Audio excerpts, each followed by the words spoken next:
സത്യാവസ്ഥ മനസ്സിലാക്കാൻ തയ്യാറാകാത്ത അല്ലെങ്കിൽ അതിന് സാധിക്കാത്ത എത്രയോ പേര് നമുക്ക് ചുറ്റുമുണ്ടെന്ന് അറിയുമ്പോൾ അറിയാതെ ഉള്ളിലൊരു വേദന വരികയാണ്. ഇതൊരു വീഡിയോയുടെ താഴെ കണ്ട കമൻ്റാണ്. ഇത് വായിക്കാൻ തന്നെ എനിക്ക് ലജ്ജ തോന്നുകയാണ്. കാരണം പൊതുജനങ്ങൾക്കിടയിൽ ഉപയോഗിക്കാൻ തന്നെ മോശമായ അത്രയ്ക്കും മോശപ്പെട്ട വാക്കുകളാണ് ഇതിൽ ഉപയോഗിച്ചിട്ടുള്ളത്. താൻ ഈ ഒരു കമൻ്റ് ഇടുന്നതിലൂടെ മറ്റുള്ളവർ തൻ്റെ ക്യാരക്ടർ എങ്ങനെയാണെന്ന് മനസ്സിലാക്കുമെന്നുള്ള കുറച്ച് ബോധം പോലും ഇല്ലാതെയാണ് ചിലരൊക്കെ ഇതുപോലുള്ള വാക്കുകൾ ഉപയോഗിക്കുന്നത്. അതിനെന്തായാലേ ഫേക്ക് അക്കൗണ്ട് തുടങ്ങി ഇട്ടാൽ മതിയല്ലേ.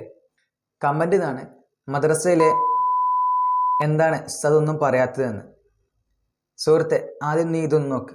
ഇത് മദ്രസയിലല്ല, പള്ളിയിലല്ല, മറിച്ച് ആരാധനാവശ്യാർത്ഥം അമ്പലത്തിലെത്തിയ ഒരു പ്രായപൂർത്തിയാകാത്ത വിദ്യാർത്ഥിനിക്ക് സംഭവിച്ചതാണ്. സുഹൃത്തെ, മദ്രസകളിൽ മാത്രമാണോ ഇതുപോലുള്ള പ്രവർത്തനങ്ങൾ നടക്കുന്നത്? അല്ലല്ലോ. ചർച്ചുകളിലും അമ്പലങ്ങളിലുമൊക്കെ ഇതുപോലുള്ള പ്രവർത്തനങ്ങൾ നടക്കുന്നില്ലേ?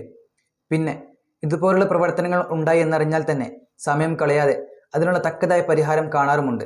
വ്യക്തമായ തെളിവുണ്ടെങ്കിൽ അവരെ പുറത്താവുക തന്നെയാണ് ഇതുവരെ ചെയ്തിട്ടുള്ളത്.